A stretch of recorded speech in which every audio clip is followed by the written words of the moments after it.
The New Mexico sun was unforgiving in the summer of '61, beating down on the dusty pavement like a hammer on an anvil. But it wasn't the heat that made Arthur's hands shake. It was the sight of his daughter's battered suitcase being tossed onto the dirt by the landlord's men. Arthur, leaning heavily on the wooden crutch that replaced the leg he left in the chosen reservoir, stepped forward, his voice raw with a mix of pride and desperation. "Mr. Vance, I just need 2 more days. My pension check is coming." Silas Vance sneered, flicking a cigar stub onto the porch. "Your service ain't paying my mortgage, cripple. Get your trash off my property before I have the sheriff throw you in a cell." Vance's men moved in, shoving Arthur's wife, Martha, as she tried to shield their belongings. Arthur lunged, but without his balance, he stumbled, hitting the harsh dirt.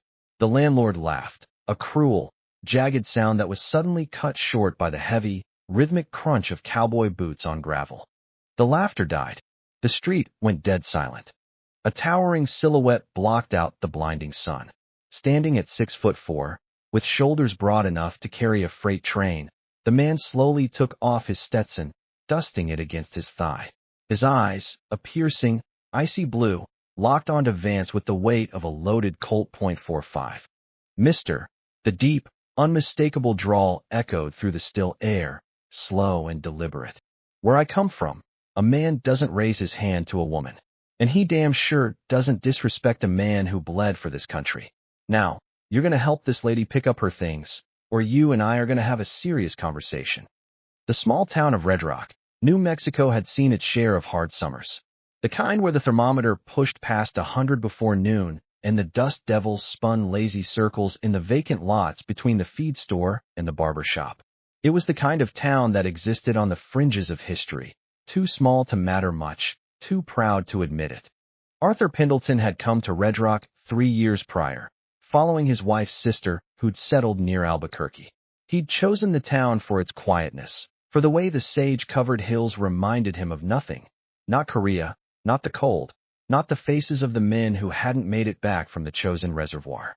He'd chosen Red Rock because a man who'd lost a leg and a piece of his soul needed a place where nobody asked too many questions. He'd found that place at 14, Mesa Court, a squat 2-story building that Silas Vance owned along with 3 other properties in town, and, apparently, the better part of Sheriff Higgins will fight. The apartment was small, 2 bedrooms, a kitchen that smelled of old plaster, a bathroom with a dripping tap that Arthur had fixed himself using a wrench and a marine stubbornness. He'd kept the place immaculate, paid his rent on time, every month, for 33 straight months. It was a point of pride for him. The kind of pride that costs nothing but means everything. The 34th month broke him. The VA pension check had been delayed due to a processing error in Washington. Arthur had called the VA office in Albuquerque. They'd confirmed the delay. They'd assured him it would arrive within 72 hours. He'd gone to Vance personally, hat in hand, which for a Marine was about as low as a man could go, and explained the situation plainly. 2 days. That was all. Vance had listened with the expression of a man calculating the value of a sick horse. Then he'd smiled, and Arthur had known then that whatever answer was coming would not be an honest one. "The law's the law, Pendleton. Rent's due the 1st. You're already 8 days late." "I've never been late before. Not once. 3 years." "Then today's your unlucky day." That had been 2 evenings ago. This morning, Vance had arrived with 2 men who worked at the hardware store and an eviction notice that was technically legal, even if it was morally bankrupt. Martha had been up since 5, quietly packing what she could. The children's clothes first, then the dishes she'd gotten from her mother, then Arthur's service photographs, which she wrapped carefully in a towel so they wouldn't be scratched. Their daughter Clara, 6 years old, had watched from the top of the stairs with eyes too wide and too quiet for a child her age. Arthur had made his case one last time at the door. He'd used his veteran's pension letter as evidence. He'd used 33 months of on-time payments as character. He'd used everything a man could use short of begging, because Marine sergeants did not beg. Vance had not been moved. And now Arthur was on the dirt, and Martha was being shoved, and Clara was crying from somewhere behind the screen door, and the cigar smoke was mixing with the dust, and Silas Vance was laughing. Until the boots hit the gravel. The 2 hired men looked up first, then Vance. The laughter didn't so much stop as collapse, folding in on itself like a structure losing its foundation. The man walking toward them from the direction of Mesa Street had the kind of presence that didn't announce itself loudly. It didn't need to. It simply arrived, the way a thunderstorm arrives over the desert. You don't notice it until the shadow falls over you, and then you realize it's been coming for a long time. He moved with a slight, distinctive roll to his gait, unhurried and deliberate, as though the ground itself deferred to his schedule. He wore a cream-colored linen shirt, dark trousers, and a Stetson that had seen some weather. A pair of dark glasses covered his eyes, but he removed them as he crossed the street, hooking them into his breast pocket. Those eyes, even from 20 feet away, made Silas Vance feel like he'd been caught in a draft. The big man stopped 3 feet from the scene, planted his boots in the dust, and swept his hat from his head in one smooth motion. Not at Vance, not at the hired man, but at Martha Pendleton, who was standing with a broken picture frame in her hands and tears she refused to let fall. "Ma'am," he said quietly, "I'm sorry you're having to deal with this today." Then the eyes moved to Vance, and the temperature on Mesa Court seemed to drop about 30 degrees. Silas Vance was not a man easily rattled. He'd spent 15 years accumulating property, leverage, and the kind of local influence that passes for power in small towns. He looked the stranger up and down. Big, sure, but big men bled the same as anybody else. "Friend," Vance said, allowing a thin smile to cut across his face, "I don't know where you're from, but this is a private matter between me and my tenant. I've got a legal eviction notice right here." He patted his jacket pocket, signed by Judge Carver himself. "So unless you're this man's attorney, I'd suggest you keep walking." The big man didn't move, didn't blink. He simply stood there with his Stetson held at his side, those blue eyes doing the unsettling thing where they didn't so much look at you as look through you. The way a man sizes up a situation rather than a person. "I'm not his attorney," the man said, his voice slow and graveled. "Just a fella who was passing by." "Then I suggest this fella keep on passing." "I might do that." The tone was the tone of someone who very clearly was not going to do that. His gaze moved, unhurried, to the 2 hired men who had stepped forward. They stopped moving. It wasn't anything the big man said. It was simply the way he looked at them, the way you look at something that is in your way and that you have already decided, on a purely practical level, to remove. "But before I go," he continued, "I'd like to see those papers." Vance hesitated. He pulled the eviction notice from his jacket and held it out at arm's length. The big man took it with a large hand and gave it a thorough read, not the quick skim of a man looking for an out, but the careful read of a man who understood the difference between what was legal and what was right. He folded it once and handed it back. "Legal," he said simply. "That's what doesn't mean it's right." Whatever Vance was about to say was interrupted by a car pulling up. Sheriff Tom Higgins climbed out of his cruiser, tucking in his shirt as he walked, the look of a man called away from his lunch who was none too happy about it. He was 50, with a salt and pepper mustache and the slightly defeated posture of a lawman who'd spent too many years enforcing laws he didn't fully believe in on behalf of people he didn't entirely respect. He scanned the scene. Vance and his men, Arthur sitting in the dirt, Martha with her broken frame, the little girl crying on the stairs, and then his eyes found the tall man in the Stetson standing in the middle of it all. Sheriff Tom Higgins stopped walking. He'd been a deputy in Tucson in 1951 when a film crew had come through, and he'd spent an afternoon standing 20 feet from the man he was now looking at. Sweet mother of. He caught himself, straightened his hat, and tried very hard to compose his face into something professional. "Mr. Wayne." The name hit the crowd on Mesa Court like a stone dropped into still water. Vance's 2 hired men exchanged a look. One of them took a slow, instinctive step backward. Silas Vance's cigar, which he had just raised to his lips, stopped halfway to his mouth. John Wayne gave the sheriff the faintest nod of acknowledgement. "Sheriff." Vance stared. He looked at the big man, then back at the sheriff, then at the big man again.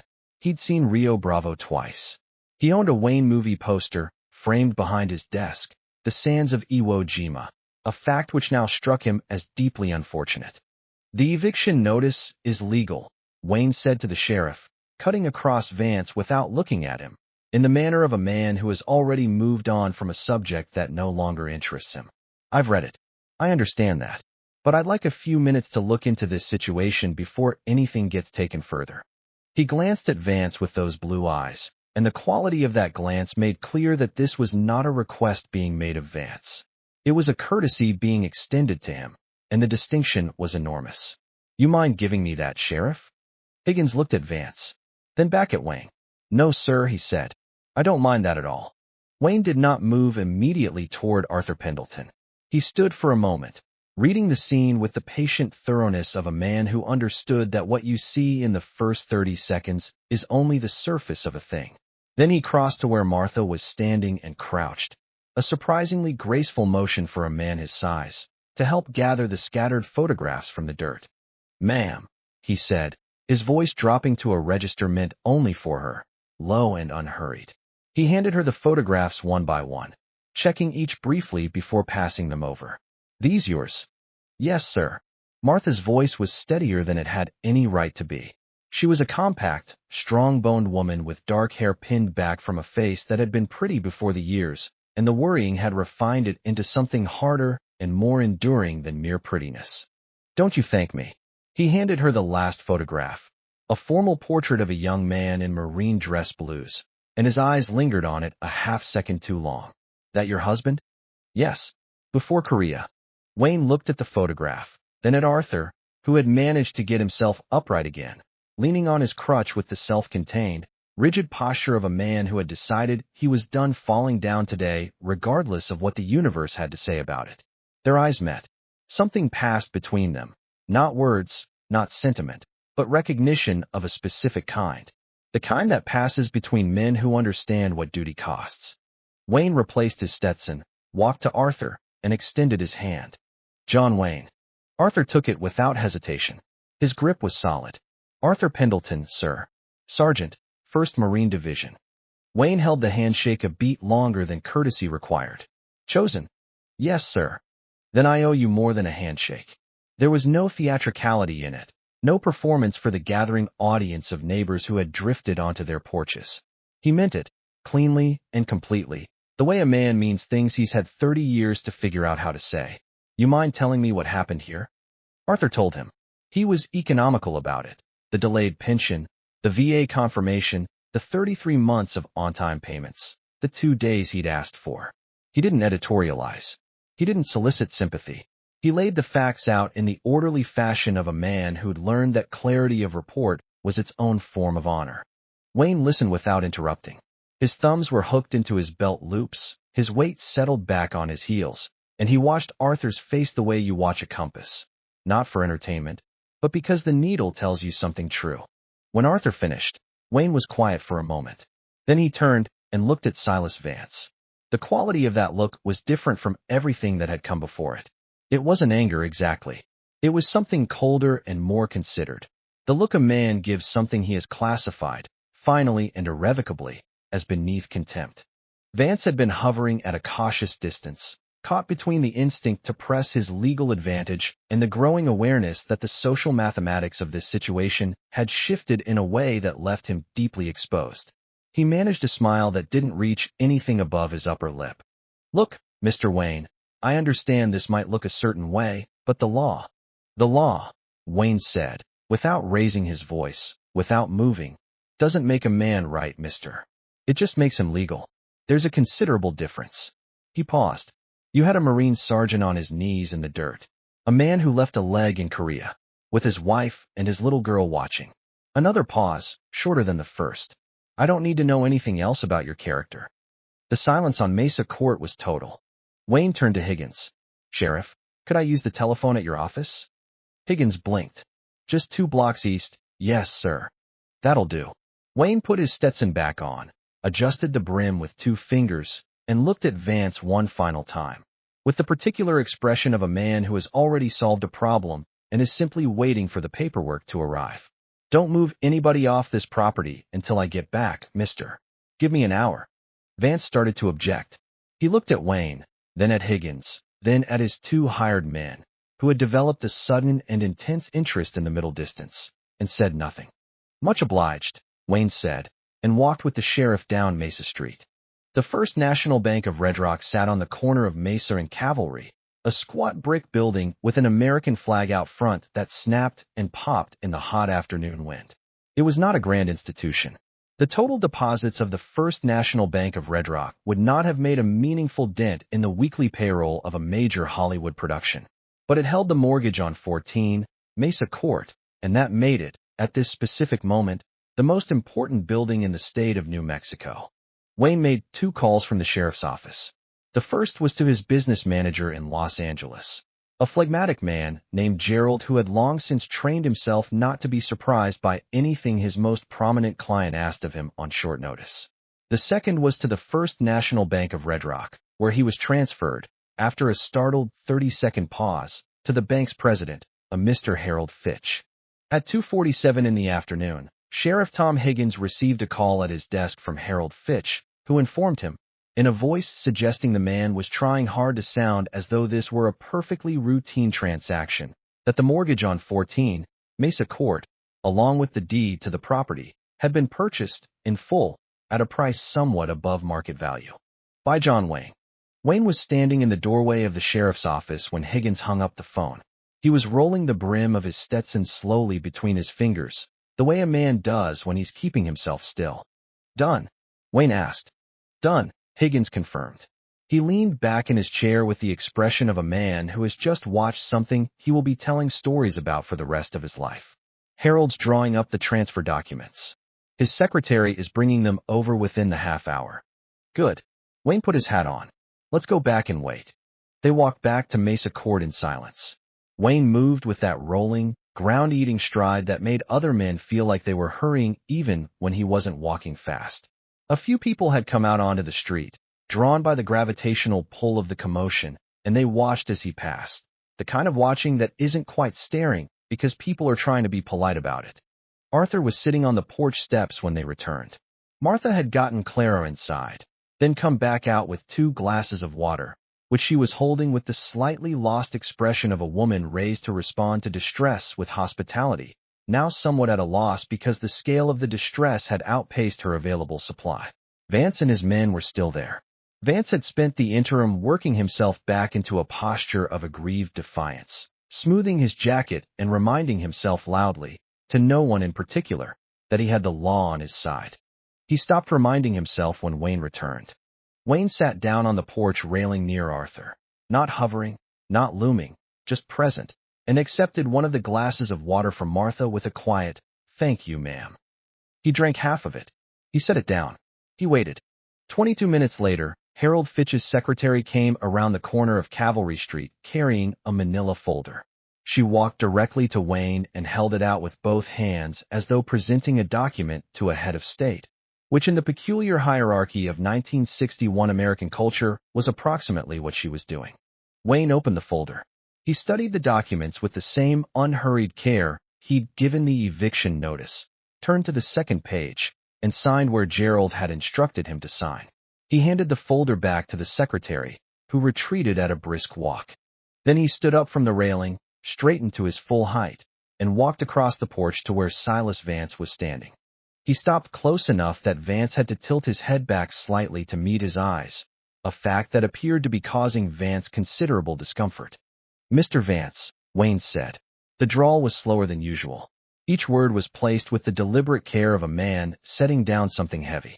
"About 30 minutes ago, I bought this building." He let that sit for a moment.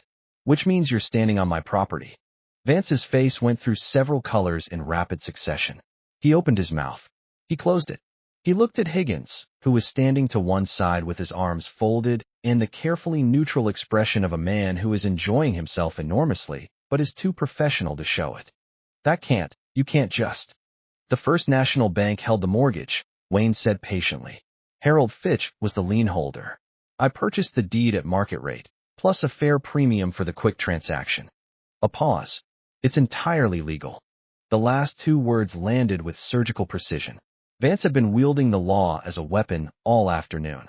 Wayne had just turned it around, cleanly, completely, and without a single punch thrown.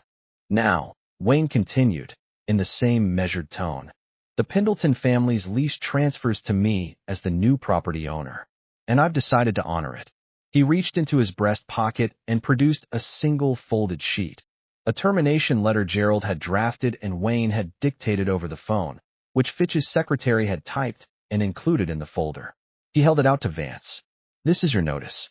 Your services as manager of 14 Mesa Court are no longer required, effective today. You have 30 days to collect any personal property from the common areas. He let that land. That is considerably more than 2 days, mister. Vance took the letter. He stared at it. He looked up at Wayne with the expression of a man who has realized, too late and too thoroughly, that he has fundamentally misread the situation. His mouth worked around several sentences, none of which successfully launched themselves. You should go now, Wayne said quietly. Not harshly, not with satisfaction, just with the flat, final certainty of a man who has finished a conversation. While this is still just a business transaction between adults. One of Vance's hired men had already drifted toward the street. The other followed.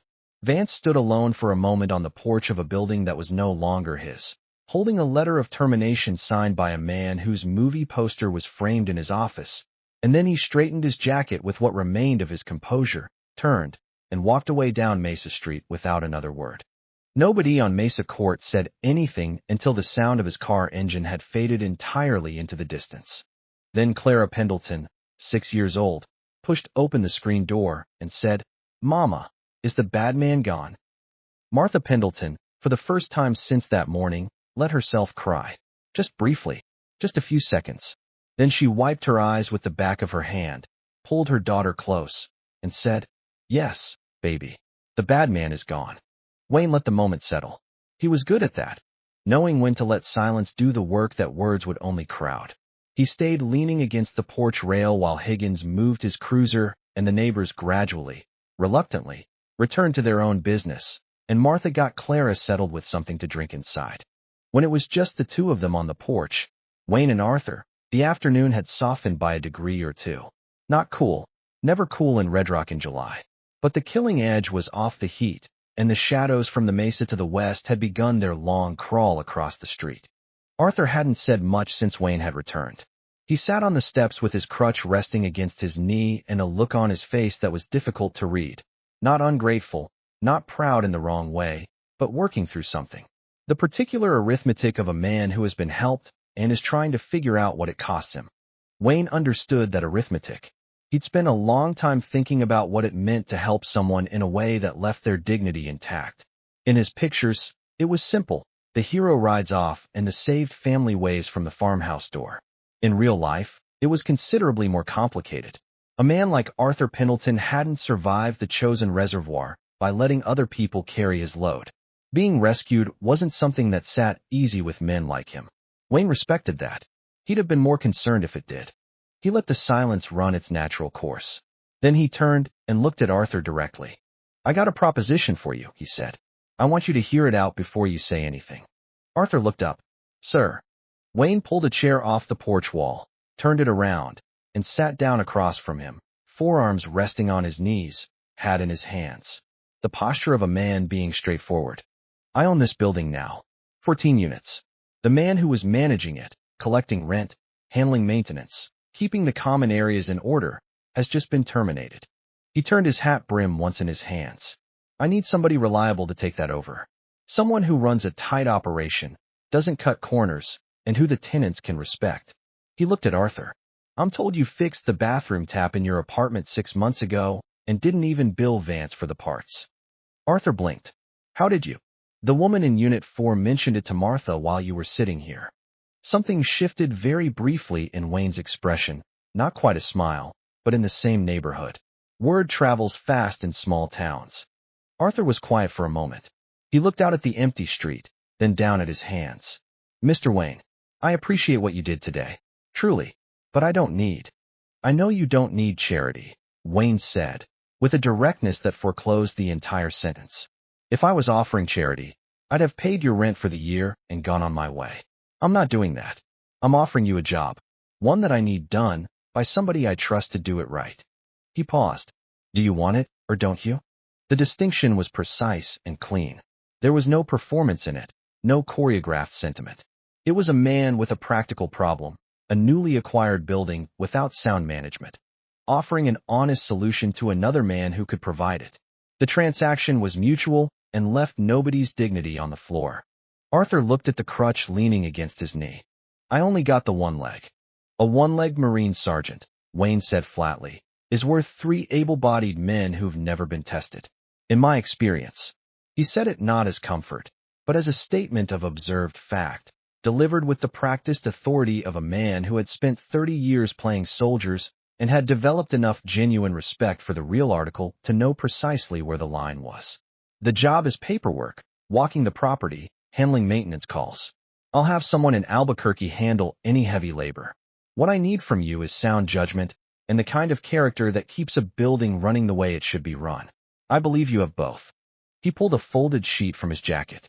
It was a simple letter of employment, 1 page, drafted by Gerald in the same call that had arranged the property purchase. He held it out. The pay is fair. You keep the apartment as part of the arrangement.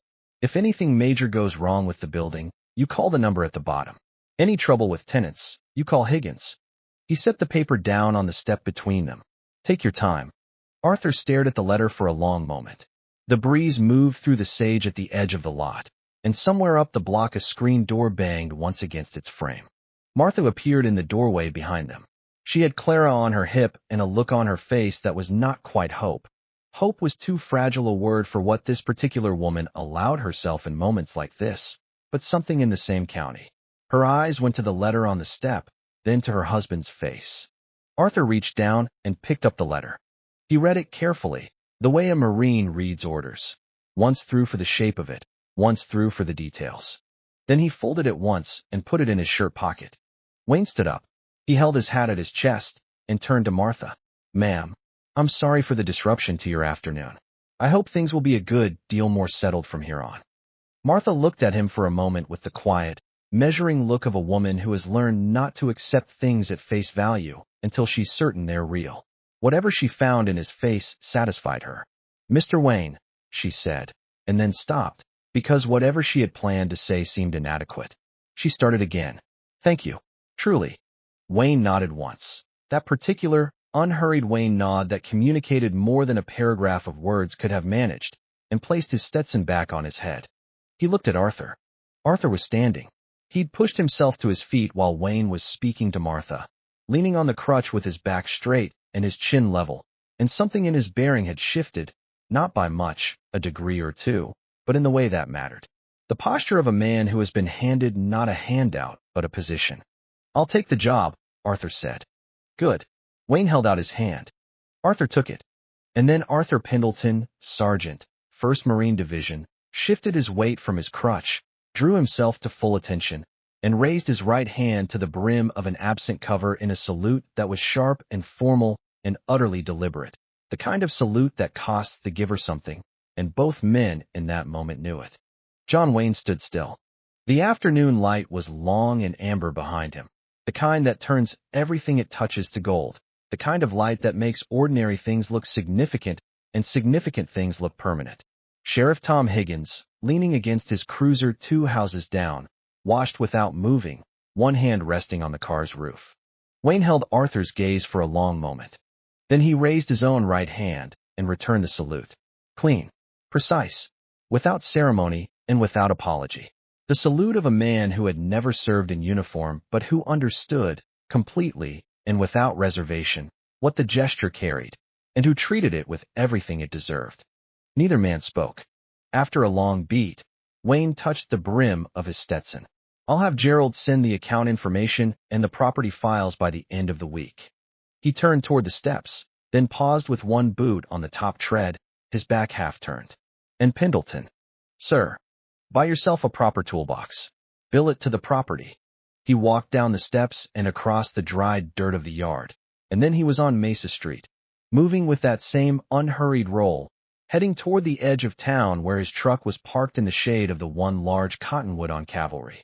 The sun was sitting on the rim of the mesa now, the sky gone from blue to amber to the deep, burning orange that only the high desert can produce, and the shadows stretched long across the road in both directions. A few people watched from their porches as he passed. He lifted his hand once, the way a man acknowledges the familiar and the good without making a production of either, and kept walking. He didn't look back. Men like Wayne rarely did, not because they were indifferent to what they'd left behind, but because they understood, at a bone-deep level, that looking back was for the person receiving the gift. The gesture wasn't in the departure. It never had been. It was in the thing that remained. Tom Higgins watched the truck nose out onto the county road and disappear behind a curtain of amber dust, the taillights winking once through the haze, and then gone. He stood there for a while after, one hand on the roof of the cruiser, looking at nothing in particular. On the porch at 14, Mesa Court, Clara Pendleton had stopped crying. She was sitting on the railing with her small hands folded in her lap, watching the place down Mesa Street where the big man in the hat had disappeared, wearing the particular expression of a 6-year-old who has just witnessed something she can't quite name but knows, somehow, was important, the kind of thing her mother will explain to her in a few years, and that she will explain to her own children after that. Martha stood in the doorway with her hand resting on her husband's arm. Arthur stood at the top of the porch steps, weight on his good leg, crutch in his left hand, spine straight. He was looking at the horizon the same way he'd learned to look at it in the Corps, not searching, just watching. Steady. The posture of a man who has found his footing again. By the end of that week, the tenants of 14, Mesa Court received a handwritten notice informing them that the property was under new management, effective immediately, and that all rent for the current month had been waived, compliments of the new owner. The notice also informed them that Mr. Arthur Pendleton of Apartment 1A was their new building manager, and that any maintenance concerns should be directed to him. There was no signature, only a phone number in Los Angeles, and a postscript at the bottom of the page, written in a large, uneven hand. Take care of each other. In Red Rock, they told the story of that afternoon on Mesa Court for years afterward. The way stories do in small towns, it grew and changed and gathered new details until certain parts of it were half legend. But the center of it stayed true, passed from neighbor to neighbor, from parent to child, from one dry New Mexico summer to the next. The summer of 61, when John Wayne came to Red Rock and bought a building. Not because anybody asked him to, not because a camera was rolling, not because there was anything in it for him, because a man who bled for his country deserved to come home to something worth coming home to. And because, when all was said and done, that was simply what you did. Courage is being scared to death and saddling up anyway. John Wayne.